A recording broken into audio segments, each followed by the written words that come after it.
Selamat pagi dan salam sejahtera untuk kita semua.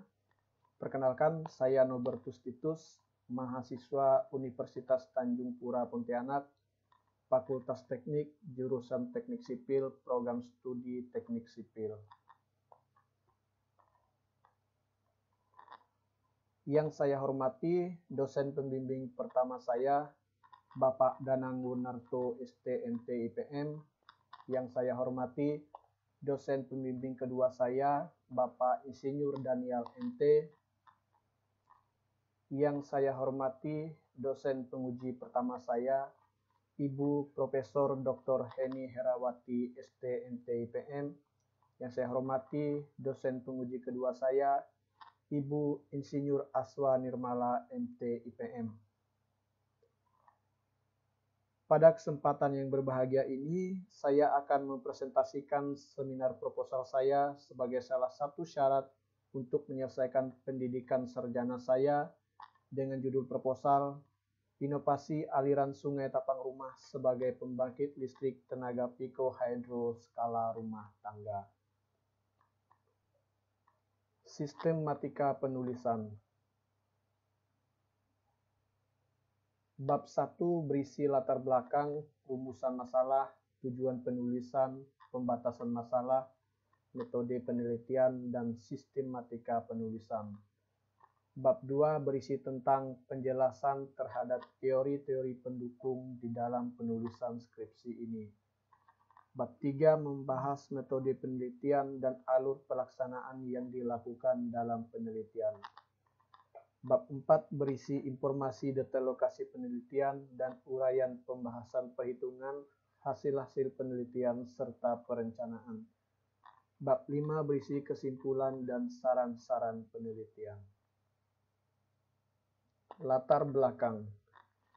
Energi memegang peranan yang sangat penting dalam hampir semua kebutuhan hidup dan kegiatan industri di seluruh dunia. Saat ini banyak digunakan di Indonesia berasal dari minyak bumi, gas bumi, batu bara, dan gambut. Keberadaan sumber daya air saat ini belum sepenuhnya digunakan dengan maksimal. Dusun Sekora merupakan salah satu dusun yang belum teraliri listrik negara, bahkan dalam beberapa tahun ke depan. Saat ini masyarakat hanya mengandalkan listrik tenaga diesel atau genset sebagai kebutuhan penerangan dan kebutuhan lainnya. Dalam rangka mengurangi kebutuhan bahan bakar dengan memanfaatkan sumber daya air yang ada dan didukung dengan letak kontur yang cukup curam, salah satu sumber air yang ada di Dusun Sekora dapat dimanfaatkan sebagai sumber pembangkit tenaga listrik. Aliran sungai Tapang Rumah yang sehari-harinya dimanfaatkan masyarakat sebagai kebutuhan air rumah tangga dirasa mampu sebagai sumber pembangkit listrik tenaga Piko Hydro. Piko Hydro adalah salah satu alternatif yang bisa dipakai guna memenuhi kebutuhan penerangan di dusun tersebut. Berdasarkan latar belakang inilah penulis mencoba memanfaatkan hal tersebut dengan membuat inovasi pembangkit listrik tenaga Piko Hydro. Rumusan masalah. 1. Berapa debit sungai Tapang Rumah yang dihasilkan? 2. Berapa besar daya output listrik yang dihasilkan oleh sungai Tapang Rumah melalui rangkaian pipa 3/4 in dan setengah in? Tujuan penelitian. Tujuan dari penelitian ini adalah untuk menemukan besaran debit air yang dihasilkan sungai Tapang Rumah melalui rangkaian pipa 3/4 in dan setengah in, dan untuk mendeskripsikan daya listrik yang dihasilkan melalui saluran pipa 3/4 in dan setengah in. Batasan masalah. 1. Penelitian ini hanya dilakukan di aliran sungai Tapang Rumah yang digunakan sebagai kebutuhan listrik tenaga Piko Hydro di Dusun Sekora. 1. Penelitian ini hanya dilakukan di aliran sungai Tapang Rumah yang digunakan sebagai kebutuhan listrik tenaga Piko Hydro di Dusun Sekora. 2. Penelitian dibatasi secara khusus membahas debit aliran sungai Tapang Rumah. 3. Penelitian dibatasi secara khusus membahas perencanaan pemasangan pembangkit listrik tenaga pikohidro skala rumah tangga. 4. Desain dan analisis hanya meninjau pemanfaatan aliran sungai tapang rumah dengan mempertimbangkan aspek sosial dan ekonomi masyarakat. 5. Perhitungan debit aliran sungai dilakukan dengan cara pengukuran langsung di lapangan. Tinjauan pustaka. Pembangkit listrik tenaga pikohidro. Pembangkit listrik tenaga pikohidro atau PLTPH adalah pembangkit listrik berskala kecil. Daya yang dihasilkan tidak lebih dari 5 kW, yang memanfaatkan tenaga aliran air sebagai sumber penghasil energi. PLTPH termasuk sumber energi terbarukan dan layak disebut sebagai clean energy karena ramah lingkungan. Pembangkit listrik tenaga pikohidro biasanya dibuat dalam skala desa di daerah-daerah terpencil yang belum mendapatkan listrik dari PLN. Tenaga air yang digunakan dapat berupa aliran air pada sistem irigasi, sungai yang dibendung, atau air terjun. Kondisi air yang bisa dimanfaatkan sebagai sumber daya penghasil listrik adalah memiliki kapasitas aliran dan ketinggian tertentu dan instalasi. Pikohidro hanyalah sebuah istilah. Dalam prakteknya, istilah ini tidak merupakan sesuatu yang baku, namun bisa dibayangkan bahwa pikohidro pasti menggunakan air sebagai sumber energinya.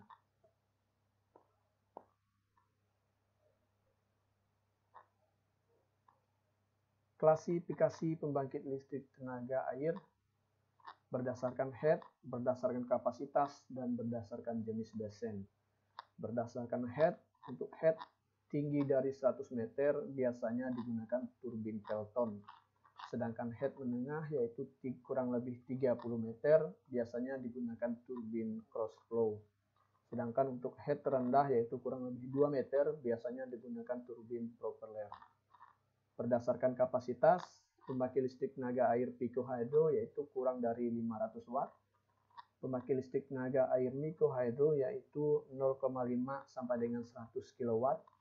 Pembangkit listrik tenaga air mini hidro yaitu 100 sampai dengan 1000 kW. Pembangkit listrik tenaga air kecil yaitu 1 sampai dengan 10 MW. Sedangkan pembangkit listrik tenaga air skala penuh yaitu besar dari 10 MW.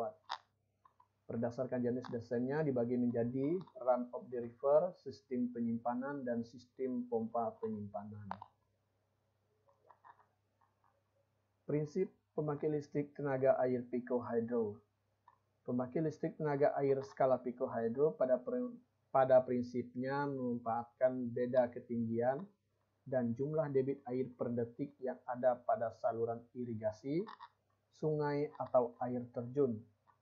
Aliran air ini akan memutar poros turbin sehingga menghasilkan energi mekanik. Energi ini selanjutnya menggerakkan generator dan generator menghasilkan listrik.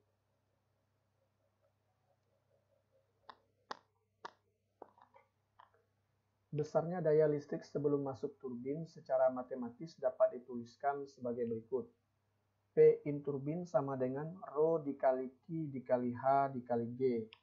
Sedangkan besar daya output turbin adalah P output turbin sama dengan Rho dikali Q dikali H dikali G dikali N turbin.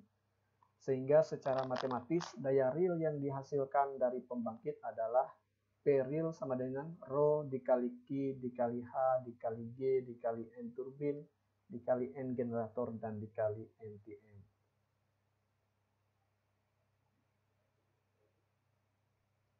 Penurunan persamaan Bernoulli untuk aliran sepanjang garis arus didasarkan pada hukum Newton 2 tentang gerak, yaitu F sama dengan M dikali A.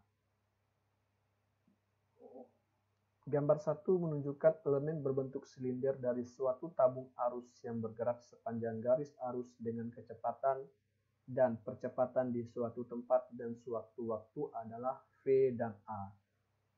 Panjang, tampang lintang, dan rapat massa elemen tersebut adalah ds, dA, dan Rho. Sehingga berat elemen adalah ds dikali dA dikali Rho dikali G. elemen berputar dan ikut menggerakkan motor generator, maka terjadi perubahan energi mekanik menjadi energi listrik.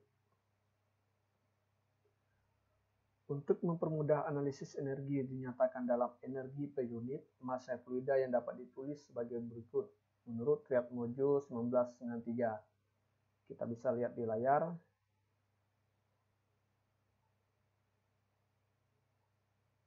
Dengan memperhitungkan gaya-gaya yang bekerja pada elemen, maka hukum Newton 2 untuk gerak partikel di sepanjang garis arus adalah seperti yang tertera di layar.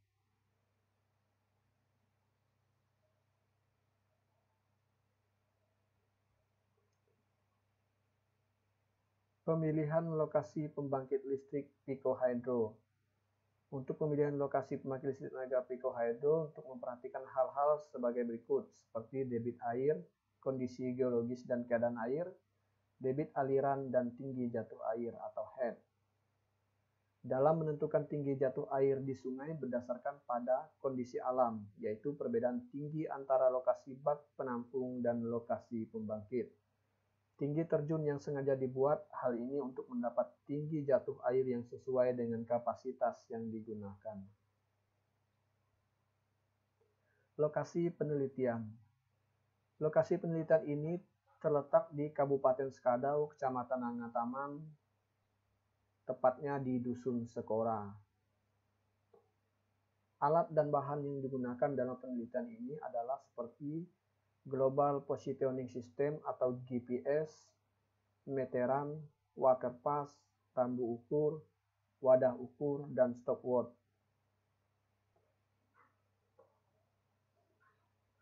Metode penelitian. 1. Pengumpulan data, 2. Pengolahan data, 3. Hasil dan pembahasan, 4. Kesimpulan dan saran. Dalam proses pengumpulan data-data yang diperlukan meliputi seperti data luas penampungan sungai Tapang Rumah, data kecepatan aliran sungai sebelum dibendung, dan data beda tinggi dari lokasi bendung menuju rumah warga terdekat. Sekian presentasi seminar yang dapat saya sampaikan. Atas perhatiannya saya ucapkan terima kasih.